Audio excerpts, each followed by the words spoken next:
9330 के ऊपर इस समय निफ्टी कारोबार कर रहा है। दिन की ऊंचाई से थोड़ा सा हल्का जरूर हुआ है बाजार, लेकिन जो मोमेंटम है वो बरकरार है। खासतौर से निफ्टी बैंक की ओर से सबसे ज्यादा सहारा मिल रहा है।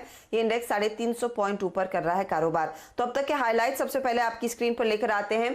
कुछ हल्की मुनाफा वसूली, 9400 का हाई बाजार ने छुआ था, वहां से हल्का सा दबाव देखने को मिला है, लेकिन अभी भी ट्रेंड जो है वो तेजी का है और बरकरार है।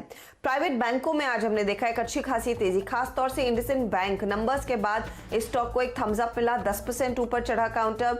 एक्सिस नंबर्स से पहले आउट परफॉर्म कर रहा है। आईसीआईसीआई, कोटक, इन सभी स्टॉक्स में तेजी देखने को मिली है और 350 पॉइंट से ज्यादा का उछाल दरअसल इस समय निफ्टी बैंक दिखा रहा है। मिड कैप्स में भी जोश है। इंडेक्स है भले ही 70 पॉइंट ऊपर, लेकिन केमिकल शेयर भागे हैं। सीएनबीसी आवास की बड़ी एक्सक्लूसिव खबर के चलते हाउसिंग फाइनेंस शेयरों में भी आज तेजी देखने को मिली है। दूसरी तरफ आज ऑयल एंड गैस स्टॉक्स में बहुत बढ़िया मूव देखने को मिला है और गैस कंपनियां खास तौर से रेडार पर हैं। हालांकि आज के सत्र में कुछ मुनाफा वसूली के अंश एफएमसीजी स्टॉक्स और साथ ही साथ फार्मा कंपनियों में जरूर दर्ज हुए हैं, लेकिन ओवरऑल मार्केट का मूड है तेजी की तरफ और ये एक अच्छा संकेत है। अब क्या आपकी स्ट्रैटेजी होनी चाहिए, इस पर गावा साहब को जोड़ लेते हैं। उनसे कुछ आज इस समय के नए ट्रेड्स भी सुनेंगे। गावा साहब, 9331 के आसपास, डेज हाई से हम 70 पॉइंट नीचे हैं। मूड अभी भी ट्रेंड जो है लार्जली तेजी का बना हुआ है।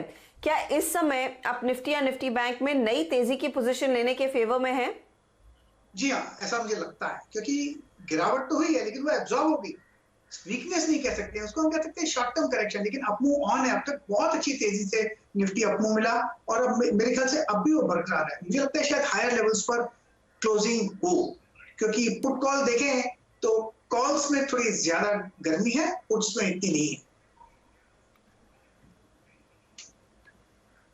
ओके, तो वो लेवल क्या रहेगा? क्या 9400 के बियॉन्ड आज की क्लोजिंग की तैयारी होनी चाहिए?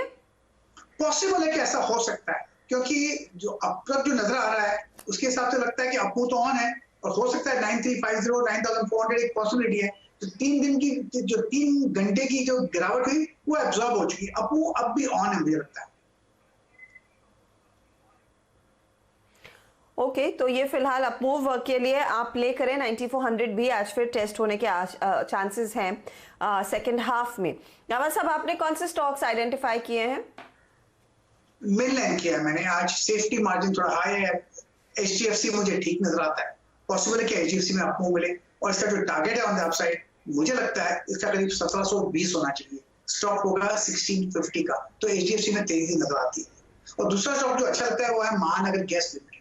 यहाँ पर मुझे लगता है कि तेजी अच्छी है। इसका टारगेट मैंने 980 का दिया है, लेकिन मुझे लगता है कि 1000 की तरफ जाने की कोशिश कर रहा है। तो महानगर गैस में अच्छी तेजी बनती है। स्टॉक होगा 942 का। ओके, तो ये फिलहाल ट्रेड्स आपने इस समय एग्जीक्यूट करने हैं जहां पर सबसे ज्यादा कमाई के मौके दिख रहे हैं गावा साहब को। चलिए मिड कैप्स में क्या हो रहा है उस पर एक नजर डाल लेते हैं, जहां पर आज के सत्र में याद रखिएगा मिड कैप इंडेक्स भले ही 70-80 पॉइंट ऊपर हो, लेकिन कई ऐसे स्टॉक्स हैं जिन्होंने आउट परफॉर्म किया है। खबरों के चलते सबसे पहले आपकी स्क्रीन पर लेकर आते हैं केमिकल शेयर, जहां पर सीएनबीसी आवास की बड़ी एक्सक्लूसिव की कुछ अतिरिक्त ड्यूटी, इंपोर्ट ड्यूटी लगाने की बात सरकार कर रही है। 15% और एडिशनल ड्यूटी लग सकती है केमिकल्स के इंपोर्ट पर, जो खास तौर से भारत में प्रोड्यूस किए जाते हैं। ये एक सपोर्टिंग फैक्टर रहेगा केमिकल कंपनियों के लिए। तो गुजरात एल्कलीज, आरती इंडस्ट्रीज, टाटा केमिकल्स, लिस्ट लंबी है जहां पर आज हमने देखा एक बहुत तगड़ी तेजी देखने को मिली है। एसआरएफ जैसे काउंटर्स आउट परफॉर्म कर रहे हैं। विनती ऑर्गेनिक्स जैसी कंपनियां अच्छी खासी तेजी दिखा रही हैं। आज के सत्र में एक और चीज हमने नोट की है कि एनबीएफसी शेयरों में तेजी देखने को मिली है। तो मन्नपुरम, मुथूट जैसे काउंटर्स, चोला जैसे काउंटर्स में हमने देखा एक बहुत बढ़िया मूव देखने को मिली है तेजी की। मैक्स फाइनेंशियल आज रेडार पर है, क्योंकि ऑफ कोर्स एक्सिस के साथ वो लाइफ इंश्योरेंस बिजनेस बेचने की डील पूरी हो रही है। 6 से 9 महीने लगेंगे, लेकिन अप्रूवल मिल गया है तो वो स्टॉक भागा है। गोदरेज एग्रोवेट जैसे काउंटर्स में तेजी देखने को मिली है। गैस कंपनियों पर आप ध्यान दीजिएगा।